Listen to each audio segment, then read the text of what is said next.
Hi hello எல்லாருக்கும் வணக்கங்க. வாங்க டைம் வேஸ்ட் பண்ணாமல் வீடியோக்குள்ளே போகலாம். இன்றைக்கி நம்ம வீடியோவில் லெட்டுக்கு அதர் மீனிங்ஸும் அதை பேஸ் பண்ணி சில சென்டென்சஸும் தமிழ் மீனிங்கோட பார்த்துடலாம். இதுக்கு முன்னாடி போட்ட வீடியோவில் லெட்டுக்கு ஒரே ஒரு மீனிங் பெர்மிஷன் அப்படின்னு சொல்லிட்டு அதை பேஸ் பண்ணி சில சென்டென்சஸும் ப்ளஸ் நமக்கு டெய்லி லைஃப்பில் யூஸ் ஆகிற சில சென்டென்சஸும் பார்த்தோம். உங்களுக்கு வேணும்னா நீங்கள் போய்ட்டு சேனல் பேஜில் பார்த்துக்கோங்க. இப்போது லெட்டோட மீனிங் பார்க்கலாம். இதை லெட்டோட ஸ்ட்ரைட்டான மீனிங் அப்படின்னு பார்க்காம இதை எந்தெந்த இடத்துல யூஸ் பண்ணுறோம் அப்படின்னு நீங்கள் புரிஞ்சுக்கிட்டிங்கன்னா லெட்டோட ஸ்போக்கன் இங்கிலீஷ் வெரி ஈஸி. வாங்க பார்க்கலாம். ஃபஸ்ட்டு சஜஷன், அதாவது இதை பண்ணலாம் அதை பண்ணலாம்னு சஜஸ்ட் பண்ணுறது, பரிந்துரைக்கிறது. நெக்ஸ்ட்டு ஆஃபர்ஸ், அதாவது யாரோ ஒருத்தவங்க ஏதோ ஒரு கஷ்டத்தில் இருக்காங்கன்னு வச்சுக்கோங்க, வேறு ஒருத்தவங்க தானாகவே சொல்கிறது நான் செய்கிறேன் அப்படின்னு சொல்கிறாங்க இல்லைங்களா, அந்த சிச்சுவேஷன். நெக்ஸ்ட்டு இம்ப்ரெட்டிவ்ஸ், அதாவது இன்றைக்கி இதை முடிச்சிடணும் இதை பண்ணிடணும் அப்படின்னு சொல்லுவாங்க, அதுக்கு அந்த சிச்சுவேஷன். நெக்ஸ்ட்டு ரெண்ட்டு, அப்படின்னா வீடு பொருள் அதெல்லாம் வாடகை விடுறது. இப்போது லெட்டுக்கு எல்லா சிச்சுவேஷனும் சொல்லியாச்சு. இனிமேல் வர சென்டென்சஸ்லாம் எந்த சிச்சுவேஷனில் பேஸ் பண்ணி வருது அப்படின்னு சொல்லி நீங்கள் தான் காமெண்டில் சொல்ல போகிறீங்க. வாங்க சென்டென்சஸை பார்க்கலாம்.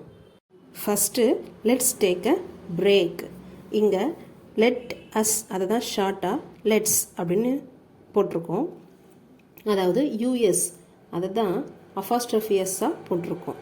லெட்ஸ் டேக் அ பிரேக், அதுக்கு நாம் கொஞ்சம் இடைவெளி எடுத்துக்கலாம், நம்ம கொஞ்சம் பிரேக் எடுத்துக்கலாம்னு சொல்லுவாங்கல்ல, அதுதான் let's take a break. Next, let's not argue about this. Let's not argue about this.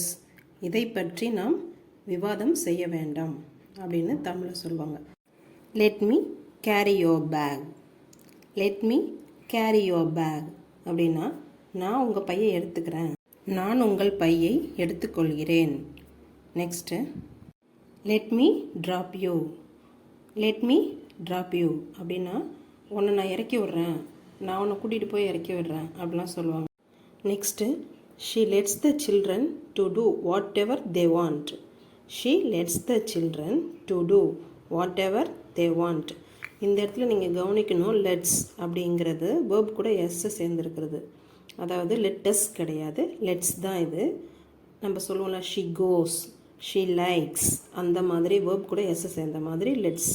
ஓகேங்களா? அதற்கு தமிழ் மீனிங், குழந்தைகளை அவர்கள் என்ன செய்ய வேண்டுமானாலும் அனுமதிக்கிறார்கள். அதாவது அவங்க அம்மா அந்த குழந்தைங்க என்ன வேணாலும் செய்யணும்னு விட்டுட்டாங்க அப்படின்னு சொல்லுவாங்களே, அதுதான். Next I will be happy to help you if you will let me. I will be happy to help you if you will let me. அதாவது நீங்கள் என்னை அனுமதிச்சா நான் உங்களுக்கு ஹெல்ப் பண்ணுறதுல ரொம்ப சந்தோஷம்தான் எனக்கு அப்படி சொல்லுவாங்கள்ல, அதுதான் I will be happy to help you if you will let me.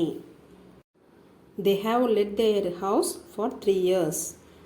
They have let their house for 3 years. அதாவது அவங்க வீட்டை அவங்க 3 வருஷத்துக்கு வாடகை விட்டுருக்காங்க. அதைத்தான் இங்கிலீஷில் they have let their house for 3 years. Next he never let anyone into his bedroom. இந்த சென்டென்ஸில் he 2 தடவை வந்திருக்கு, சாரி ஒரு தடவை தான் வரும். he never let anyone into his bedroom. அதுக்கு தமிழில் அவர் யாரையும் அவங்க பெட்ரூமுக்கு விடவே மாட்டார் அப்படி சொல்லுவாங்கள்ல, அது. Next let's finish the homework the teacher set. Let's finish the homework the teacher set. அதாவது டீச்சர் சொல்கிறாங்க இன்றைக்கி நம்ம ஹோம்ஒர்க்லாம் முடிச்சிடணும், இன்றைக்கி முடிப்போம் அப்படிலாம் சொல்லுவாங்கள்ல, அதுதான். Next let me introduce him to you. Let me introduce him to you. அதாவது வாங்க நான் உங்களுக்கு அவரை அறிமுகப்படுத்துகிறேன், நான் உங்களுக்கு அவரை இன்ட்ரடியூஸ் பண்ணுறேன் அப்படி சொல்லுவாங்கள்ல, அதுதான். அவ்வளோதாங்க, ஈஸி தான். நீங்களும் வீட்டில் ட்ரை பண்ணி பாருங்கள். வீடியோ பிடிச்சிருந்தா லைக் பண்ணுங்கள், ஷேர் பண்ணுங்கள், சப்ஸ்கிரைப் பண்ணுங்கள். தேங்க்யூ.